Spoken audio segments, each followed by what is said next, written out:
first, I was like, oh wow, this episode, it was nice. A good, well, much needed, fresh perspective we need on the show. The second part, latter part was just, it kind of hurt. It really hurt. But now I'm thinking about it, this entire episode, in a way, kind of hurt.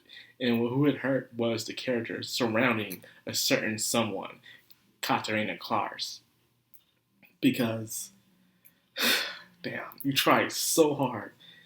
But she is the perfect definition of an MC in a harem anime. You just can't beat it. Completely dance. Everybody loves them. An airhead, hyperactive, go-getting, a good-around guy. But, so, damn, dance. But before I go into it, let's just slow down. What I really liked about this episode was the perspective of Anne, which was, I was very intrigued about, because I remember when I was reading the manga some years back, and I remember that Anne would at least have some sort of, like, back role playing in, like, she was always worrying about it. She would show more emotion with Katarina. When Katarina would do something stupid, she'll over panic about it and like, oh man, the mistress is gonna be angry of me. They didn't do that here. They had Anne as more of a collective kind of character, where in the manga, which I was reading, she was more of a daunting kind of maid. You know, she would always have that panic face every time Katarina would do something silly. They didn't do that here. No, they didn't. Instead, she was a different kind of character. Maybe they're doing it based off the light novels. I really don't know, because I haven't read the novels, which I need to buy.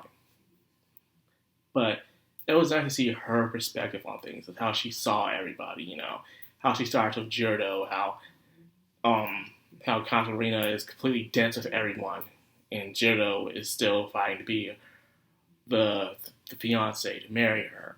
And you have Keith, who she knows also has feelings for her, but she doesn't see him in that kind of light, but only as a little brother. Then you had Alan, who is in a way just like Katarina. In a way, Alan's just like her, where he's oblivious of his feelings as well towards her.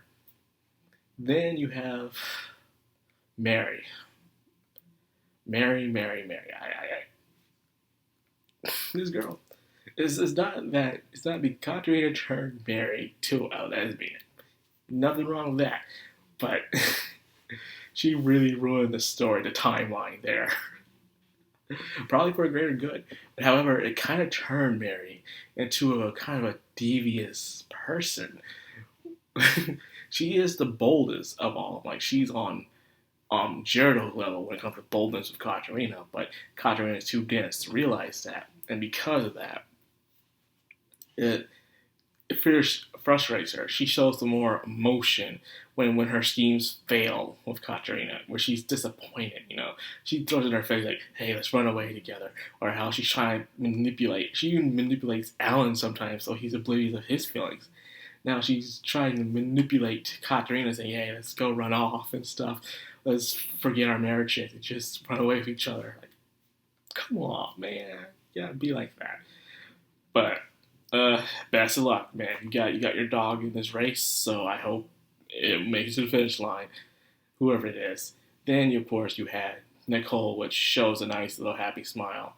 And the way to get to his heart was the way to get to his little sister, Sophie. Sophie is probably the only one who doesn't show that kind of affection towards Katarina. She has the more of the, I want you, she's just happy with being her friend, or probably sister-in-law. So that's why she's trying to throw Nicole at her so much, because she wants to have that kind of relationship. She's satisfied with what she has, but what she really desires is to be in a more of a over dramatic, definitely dramatic love story, where the stuff she was mumbling on during the pajama party. That's what she wanted to have. So she's the only one of all the characters who aren't really truly romantically in love with Katarina. Even Maria, in a way, she shows it, but it's not too extreme in a way. The ones who are really extreme is like Mary and Gyarados, and you probably have Keith too. But the rest, not so much. you would say. I would say Alan's in the middle.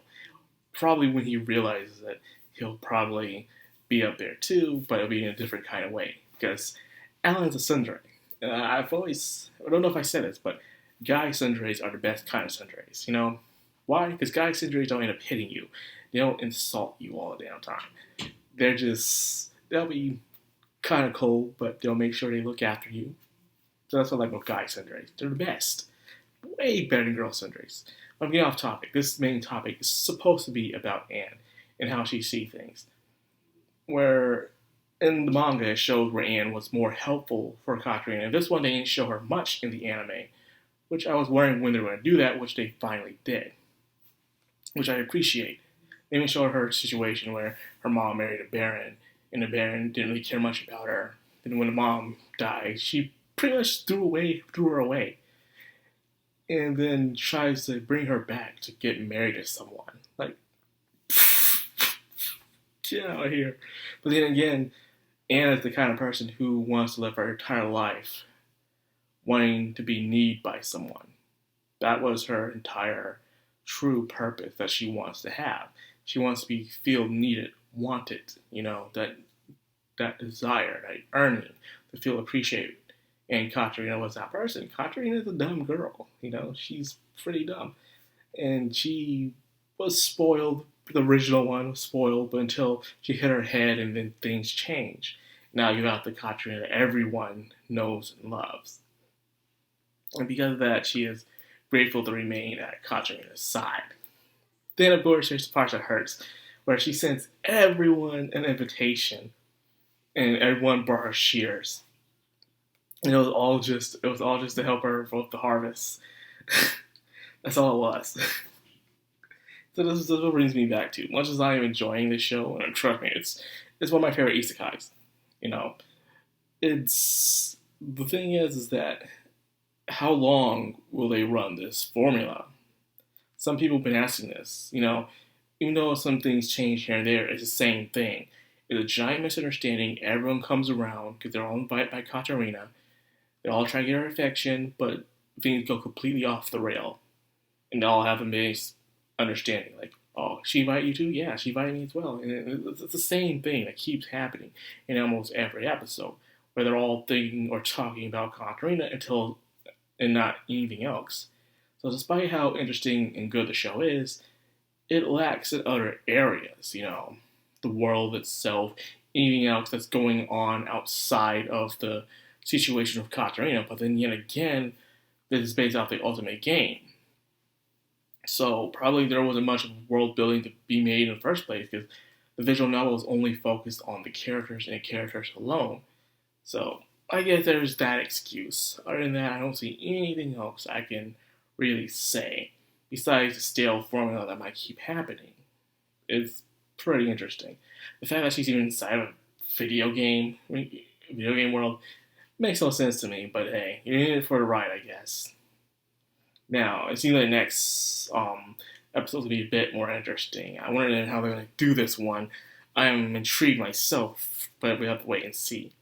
So yeah, I hope they don't keep doing the same formula over and over again, where everyone just joins up, talks about Katarina, try to get her affection, and rinse and repeat. I hope it's not that, because if it is, people are still going to watch it.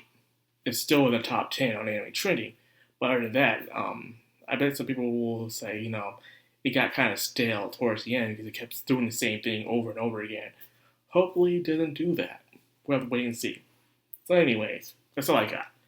I hope you guys enjoyed. If you did, like, comment, subscribe, and of course hit that bell icon. So that's been Madcrownxox on Anime. Signing out.